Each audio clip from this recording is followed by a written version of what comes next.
Hello everyone, welcome back to the Rana academy. तो last lecture के अंदर हमने क्या किया था कि एल्केन्स क्या होते हैं। अगर हम उनके आइसोमेरिज्म के बारे में बात करें तो वो क्या होता है, कहाँ पे अकर होता है, हमने उसके बारे में बात कर ली थी।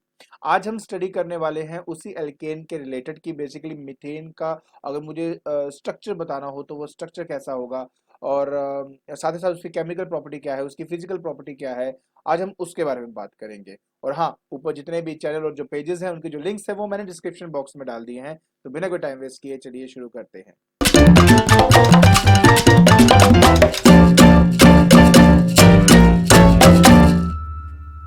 सो देखिए बेटा, सबसे पहला टॉपिक जो आज हमें डिस्कस करना है वो है हमारा that is structure of methane.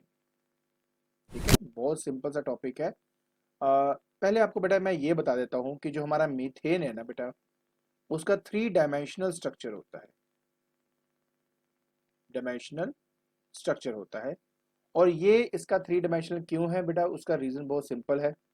क्या है ना कि हमारे पास जो कार्बन है ना, कार्बन के आउटर मोस्ट शेल में अगर देखें तो 4 इलेक्ट्रॉन्स होते हैं।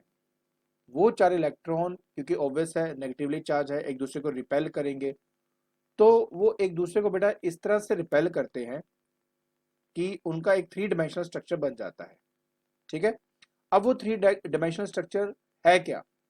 बेटा देखो, इसको ना टेट्राहेड्रल स्ट्रक्चर कहते हैं। मतलब पिरामिड लाइक स्ट्रक्चर होता है आपका, और वो कुछ इस तरह से दिखाई देता है। अब इसके अंदर क्या है, अगर आप ध्यान से देखते हो बेटा कि हर दो कार्बन और हाइड्रोजन के जो बीच का जो बॉन्ड बना हुआ है, आपको कोवलेंट बॉन्ड जो होता है, उसके बीच अगर आप एंगल चेक करो बेटा तो वो आपका 109.5 डिग्री का होता है आपका। ठीक है, तो मैं सिर्फ आपको यही कहना चाहता हूँ कि ये एक पिरामिड लाइक स्ट्रक्चर होता है, इसको टेट्राहेड्रल स्ट्रक्चर कहा जाता है। ठीक है, आई होप आपको ये बात तो समझ में आ गई होगी। और दूसरे बात, अगर आपको इलेक्ट्रॉन डॉट स्ट्रक्चर भी देखना हो तो बहुत सिंपल है। देखो मेरे पास एक कार्बन है, कार्बन के पास क्या है, मेरे पास देखिए ये हो गए उसके 4 इलेक्ट्रॉन्स, और साथ में बेटा हो जाएंगे हाइड्रोजन के एक एक इलेक्ट्रॉन जो इनके साथ शेयर हुआ है। तो देखिए ये इलेक्ट्रॉन डॉट स्ट्रक्चर हो गया बेटा आपका किसका, मीथेन का। It's a very simple thing है ना। और अगर मैं कोवलेंट बॉन्ड के टर्म्स में दिखाना चाहूँ तो आप जानते हो बेटा कि एक हाइड्रोजन यहाँ पे, एक हाइड्रोजन यहाँ पे, एक यहाँ पर, एक यहाँ पर, और इस तरीके से बेटा इसको स्टडी किया जाता है। 3 डायमेंशनली बेटा वो एक पिरामिड लाइक स्ट्रक्चर जिसको टेट्राहेड्रल स्ट्रक्चर कहा जाता है वैसे दिखाई देता है। अब हमने बात करनी बेटा फिजिकल प्रॉपर्टीज की। देखिए सिंपल पॉइंटर्स है बेटा, ये तो आपको ऑब्वियस है, याद करने पड़ते हैं। पहली बात, ये कलरलेस एंड ऑर्डरलेस गैस है आपकी बेटा। नंबर 2, इसका मेल्टिंग पॉइंट बहुत लो है, -183 डिग्री सेल्सियस, और बॉइलिंग पॉइंट भी कम ही है, जैसे -162 डिग्री सेल्सियस। ठीक है, उसके बाद निग्लिजिबली सॉल्युबल होते हैं पानी के अंदर, बट हाँ ऑर्गेनिक सॉल्वेंट जो होते हैं उसके अंदर इजिली सॉल्युबल होते हैं आपके ये। उसी तरह अगर मैं बात करता हूँ बेटा इथेन की, तो वो भी कलरलेस है, ऑर्डरलेस है, टेस्टलेस है, नॉन पॉइजनस गैस है आपका।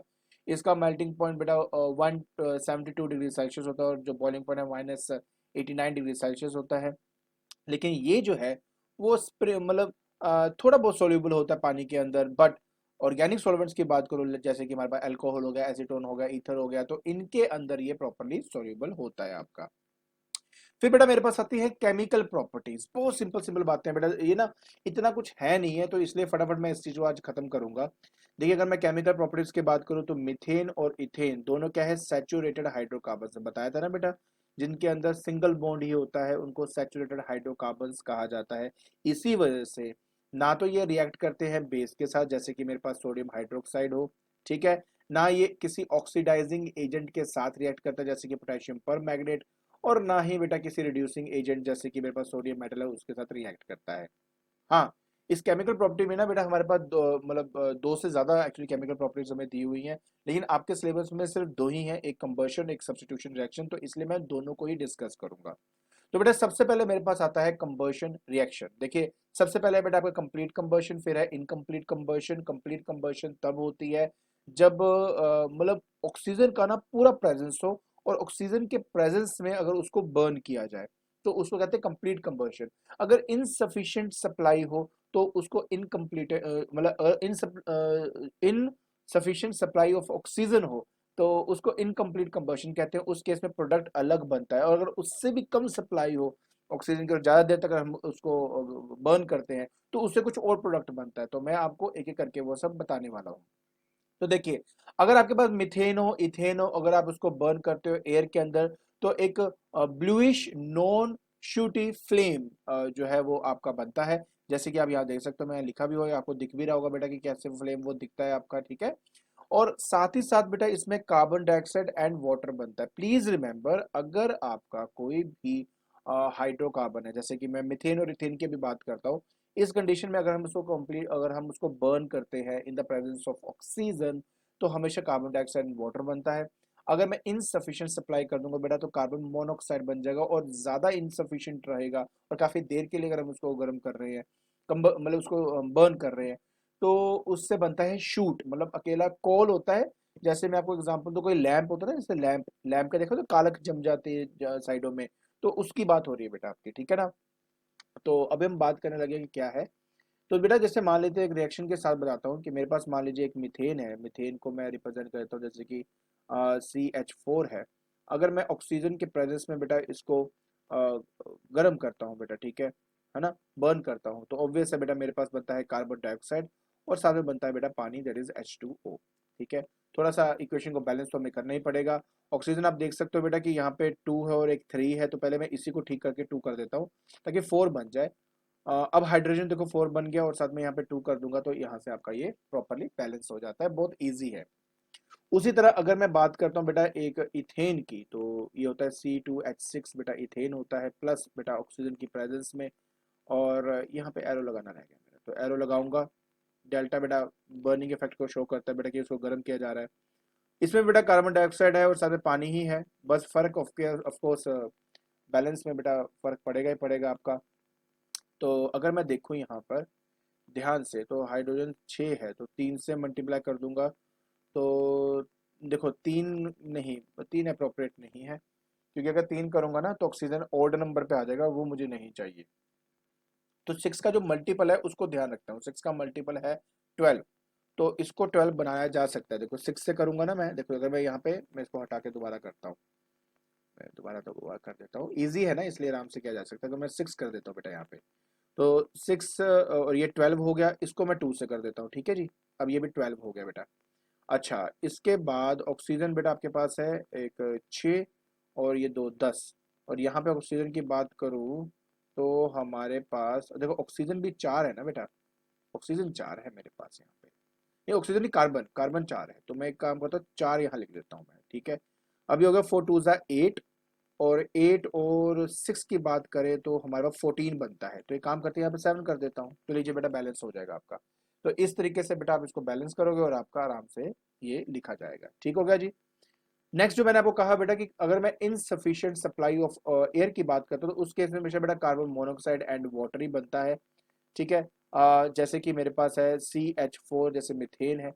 अगर मैं ऑक्सीजन लिख देता हूँ बेटा, यहाँ पे इनसफिशिएंट सप्लाई ऑफ ऑक्सीजन है मेरे में, ठीक है, मैं यहाँ पे इनसफिशिएंट बेटा ऐसे लिख देता हूँ, ठीक है, ऑक्सीजन की सप्लाई है, और फिर उसको मैं जला रहा हूँ, तो कार्बन मोनोऑक्साइड बनेगा और साथ में पानी का वेपर, जैसे वाटर वेपर जिसके बारे में बात कर रहे थे। ऑब्वियसली बेटा मुझे इसको बैलेंस करना पड़ेगा, ऑक्सीजन वैसे 2 ही दिख रहा है, कोई प्रॉब्लम नहीं है, बट हाइड्रोजन यहाँ पे 4 है, तो मुझे यहाँ पे 2 मल्टीप्लाई करना पड़ेगा, तो ये 4 हो गया। ऑक्सीजन इस केस में यहाँ पे 2 हो गया, राइट। हम्म कार्बन 1 है, ऑक्सीजन 2 है, मुझे यहाँ पर भी मल्टीप्लाई करना पड़ेगा, यहाँ पे मल्टीप्लाई करना पड़ेगा लाइक दिस। तो अगर मैं इसको बेटा मल्टीप्लाई कर देता हूँ, तो ये हो गया कार्बन 2, ये 2 हो गया बेटा। अब आपको पता है 4 2 ज़ा 8 हो गया यहाँ पर, यहाँ पर मुझे 4 अब करना पड़ेगा, तो मैं इसको हटा देता हूँ बेटा, ये देखिए, ये देखिए यहाँ 4 कर दिया, 4 2 ज़ा 8 हो गया। ऑक्सीजन की बात करूँ तो 6 है बेटा, देखो 4 ये और 2 ये 6, तो यहाँ पे 3 कर देता हूँ, बस दैट्स इट। आई थिंक इसके साथ मेरा बैलेंस हो जाता है कि मेरे पास कार्बन जो है 2 है, कार्बन 2 है, हाइड्रोजन 8 है, हाइड्रोजन 8 है, ऑक्सीजन देखा जाए तो 6 है, ऑक्सीजन मेरा 4 और 2 6, परफेक्ट बेटा। तो बेटा बस आपने इसी तरीके से बेटा आपने इसको सॉल्व करना है, ठीक है। तो अब हम बात करेंगे बेटा दैट इज इथेन की। तो C2H6 है बेटा मेरे पास, प्लस ऑक्सीजन है, फिर से हम इसको इनसफिशिएंट सप्लाई में बेटा बर्न कर रहे हैं। तो बस जी, कार्बन मोनोऑक्साइड तो बनेगा ही बेटा, साथ में आपके पास बनेगा H2O, ये तो बनना ही बनना है। बात रह जाती है बेटा अब इसको बैलेंस करने की, तो फिर से बात वही कि ये 2 है, तो ये बाद में देखेंगे, पहले तो मेरे पास ऑक्सीजन 6 होने चाहिए, है ना, 6, लेकिन बात वही है कि कार्बन एक ही है यहाँ पे। तो अगर मैं 2 भी कर देता हूँ यहाँ पे, 6 3 बनाना पड़ेगा, है ना, 2 और 2, ये आ गया। अगर मैं 2 से मल्टीप्लाई करता हूँ, नहीं 2 का मल्टीपल होना चाहिए ना, 2 का मल्टीपल होना चाहिए, 6 दूनी 12, 6 कर देता हूँ मैं। तो इससे क्या होगा कि मेरे पास अब अगर ध्यान से देखूं तो यहाँ पर है, यहाँ पर मैं कर देता हूँ 2, यस। अब ये हो गया 4, 4 होने का मतलब हुआ कि मैं यहाँ पर 4 लिख देता हूँ, ठीक है, अब हो जाएगा, आराम से होगा, देखना। कार्बन 4 है, ऑक्सीजन मेरा हो गया 10 होना चाहिए ना, 6 0 8 10, तो यहाँ 5 कर देता हूँ बेटा। हाइड्रोजन मेरे पास यहाँ पे है 12, हाइड्रोजन 12, परफेक्ट, बैलेंस हो गया, और ये भी इनसफिशियंट है, ठीक है। उसी तरह अगर मैं लिमिटेड सप्लाई ऑफ ऑक्सीजन में, अगर मैं मान लो ये मिथेन है, CH4 प्लस O2 है ना, अगर लिमिटेड सप्लाई है, बिल्कुल एयर की बहुत कम सप्लाई है, बहुत ज़्यादा कम, तो उस केस में बेटा ये बनता है C, और साथ में H2O तो बनेगा बनेगा। बैलेंस कर लेता हूँ इसको भी, ये 4 है तो पहले तो 2 ही कर देता हूँ बेटा, 2 करने से क्या होगा कि 4 हो जाएगा, ये 2 बैलेंस ही हो गया, वैसे ही बैलेंस हो गया। अच्छा, ये जो आपको यहाँ दिख रहा है ना बेटा C, ये एक्चुअली इसको हम कहते हैं शूट, और इंक बनाने में या टायर के मैन्युफैक्चर के अंदर बेटा हम इसका इस्तेमाल करते हैं, शूट का, इसको शूट कहते होते हैं, ठीक है। कभी आपने अगर लैंप को देखा हो ना, तो लैंप के अंदर ना, जब आप देखोगे, जो कैरोसिन लैंप होता है बेटा, उसके अंदर क्या होता है कि जो फ्लेम जलती है ना बेटा उसके अंदर की, अगर आप देखेंगे तो यहाँ पर ना, हमेशा यहाँ पर कभी देखना साइडों में, यहाँ पर कालक जमी होती है, ये एक्चुअली उसी के बारे में बात हो रही है, ये वो शूट है जिसके बारे में हम बात कर रहे हैं, ठीक है ना, यहाँ पे कालक जमी होती है, ठीक है जी। ऑलराइट, नेक्स्ट है बेटा सब्स्टिट्यूशन रिएक्शन। अब देखो बेटा, ये बात आपको अच्छी तरह पता है कि अगर एक हाइड्रोकार्बन अल्केन्स की बात करता हूं, तो वो एक सैचुरेटेड हाइड्रोकार्बन होता है, और क्योंकि उनमें सिंगल बॉन्ड होता है, इसी वजह से इसमें कभी भी एडिशन रिएक्शन नहीं हो सकता, only substitution reaction take place करता है। इसलिए जब हम कभी भी किसी एल्केन की बात करते हैं, और हाँ, एल्कीन और एल्काइन आगे पढ़ाऊंगा मैं, तो उसके अंदर होता है एडिशन रिएक्शन, ठीक है ना, ये होता है सब्स्टिट्यूशन रिएक्शन। तो सब्स्टिट्यूशन रिएक्शन तो बहुत ईजी है बेटा, आपको पता क्या करने वाला है, हाइड्रोजन को रिप्लेस करके हाइड्रोजन लग जाता है। अगर हाइड्रोजन की मैं बात करता हूँ, तो इसमें क्या होगा कि मेरे पास एल्केन्स है ना, अगर वो मान लो क्लोरीन से बात कर रहे हो, ब्रोमीन या आयोडीन, किसी के साथ भी अगर रिएक्ट करने की बात करूं, तो in the presence of sunlight या अल्ट्रावायलेट लाइट के प्रेजेंस के अंदर एक्चुअली सब्स्टिट्यूशन रिएक्शन जो है वो टेक प्लेस करती है, और हैलोजन सब्स्टिट्यूटेड प्रोडक्ट जो है वो आपको मिल जाता है, जिसको एल्काइल हैलाइड्स कहा जाता है, ठीक है। मतलब ये होगा क्या है कि जैसे मान लो मेरे पास, मैं चलो एक एग्जांपल के तौर पे बताता हूँ बेटा, जैसे कि मेरे पास अब ये मीथेन है, अगर मीथेन को क्लोरीन के साथ रिएक्ट करवाता हूँ डिफ्यूज सनलाइट के प्रेजेंस में, या उसको हीट करता हूँ 600 केल्विन के अंदर, तो क्लोरोमीथेन बनता है, और उसका जो रिएक्शन है बेटा वो कुछ इस तरीके का है। अच्छा, अब इसमें हुआ क्या, हुआ ये कि अगर मैं एक इसका स्ट्रक्चर फॉर्मूला बनाऊं, देखो बेटा, ये देखो, ये देखो, ये आपका स्ट्रक्चर फॉर्मूला है, प्लस बेटा Cl और Cl, ठीक है। तो हुआ ये कि इस क्लोरीन ने इस हाइड्रोजन को रिप्लेस किया, और ये यहाँ पर आ गया, जिसकी वजह से आपके पास क्या बनता है, CH, यहाँ Cl, ये H, और ये H बन गया बेटा, और साथ में HCl आपका तैयार है। देखो ये यहाँ पे ऐसे हुआ, तो ये इस तरह से सब्स्टिट्यूशन रिएक्शन आपकी टेक प्लेस करी है, और आप देख सकते हो बेटा कि आपके पास क्लोरोमीथेन बन गया है। इसी तरह अगर आप चाहें, और यही क्लोरोमीथेन जैसे मेरे पास है CH3Cl है, अगर ये बेटा क्लोरीन से फर्दर रिएक्ट करेगा, तो ये पता क्या बन जाता है, ये बन जाता है Cl2, इसको बोलते हैं डाइक्लोरोमीथेन, ये बन जाएगा आपका, दैट इज क्लोरोमीथेन, ठीक है जी। उसी तरह अगर ये CH2Cl2 अगर फर्दर क्लोरीन से रिएक्ट कर रहा है आपका, तो ये बन जाता है बेटा आपका CHCl3, इसको बोलेंगे ट्राइक्लोरोमीथेन, दिस इज ट्राइक्लोरोमीथेन, इसको ये बोला जाएगा, प्लस HCl तो बनना ही बनना है बेटा। ये जो ट्राइक्लोरोमीथेन है ना बेटा, इसी को क्लोरोफॉर्म कहा जाता है आपका, दिस इज क्लोरोफॉर्म, यही क्लोरोफॉर्म है बेटा आपका, ठीक है जी। अच्छा, अब यही CHCl3 पर अगर फर्दर Cl2 के प्रेजेंस में रिएक्ट करेगा, तो ये बनेगा बेटा CCl4, इसको टेट्रा क्लोरोमीथेन बेटा इसी को ही कहा जाता है। साथ में बेटा आपका बन जाता है HCl। तो इस तरह से बेटा फर्दर रिएक्शन आपकी टेक प्लेस करती है।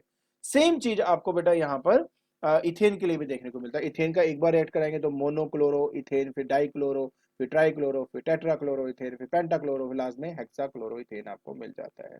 ठीक है, मतलब जितने भी एल्केन्स आपको पता है, जब भी वो क्लोरीन, ब्रोमीन, आयोडीन से रिएक्ट करेंगे तो बिल्कुल सिमिलर मैनर से ही रिएक्ट करेंगे और इसी तरह से कोरोस्पॉन्डिंग जो सब्स्टिट्यूटेड जो प्रोडक्ट्स हैं वो आपको बना के मिलते रहेंगे। आई होप बेटा ये सब समझ में आ गया होगा। गुड।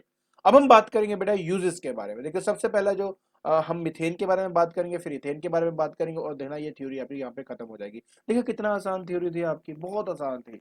तो चलिए स्टार्ट करते हैं बेटा सबसे पहले पॉइंट से। देखिए बेटा सिंपल सी बात है, जो मीथेन है ना बेटा, वो कार्बन मोनोऑक्साइड एंड हाइड्रोजन का मेन सोर्स है, तो इसलिए इसका यूज किया जाता है। दूसरी बात, कई यूजफुल कंपाउंड्स हैं जैसे कि एसिटिलीन हो गया, है ना, मिथेनॉल हो गया जिसको हम फॉर्मेल्डिहाइड बोलते हैं, है ना, मिथेनॉल हो गया, क्लोरोमीथेन हो गया। तो इनकी प्रोडक्शन के लिए ना बेटा हमें इसका इस्तेमाल करना, मतलब इसका हमें बहुत जरूरत होती है, ठीक है ना। और उसी तरह अगर मैं ये हेलोथेन की अगर मैं बात करता हूँ ना, इसको एनेस्थेटिक पर्पसेस के लिए यूज किया था। तो मेरे कहने का मतलब ये है बेटा कि बहुत जगहों पर इसका इस्तेमाल होता है। और सबसे इम्पोर्टेंट बात, जो डोमेस्टिक फ्यूल्स होता है ना उसके लिए हम इसका इस्तेमाल हम करते हैं, ठीक है ना। उसके बाद अगर मैं इथेन की बात करूं बेटा, देखो इथीन, इथेनॉल, इथेनॉल, इन सबको बनाने के लिए बेटा देखो इथेन का इस्तेमाल हुआ। दूसरी सबसे बड़ी बात, हमारे जो ड्राई क्लीनिंग के अंदर हम जो सॉल्वेंट का इस्तेमाल करते हैं ना, जैसे 1,1 ट्राई क्लोरो इथेन, इसका जो हम इस्तेमाल वो भी हम कहाँ से बनाते हैं, इथेन से बनाते हैं। End of course it is also a very good fuel. I hope बेटा आपको ये जो यूजेस हैं ये समझ में आगे होंगे। ठीक है, तो आज के लेक्चर के अंदर हमने मीथेन और इथेन के रिलेटेड जो उनकी केमिकल प्रॉपर्टीज थी, उनकी जो फिजिकल प्रॉपर्टीज थी और साथ ही साथ जो उनके यूजेस हैं वो हमने डिस्कस कर लिए हैं। आई होप आपको ये सब समझ में आ गया होगा। और अगर आपको मेरी वीडियो पसंद आ रही है तो please like it, share it and subscribe it. आज के लिए बस इतना ही। Thank you so much.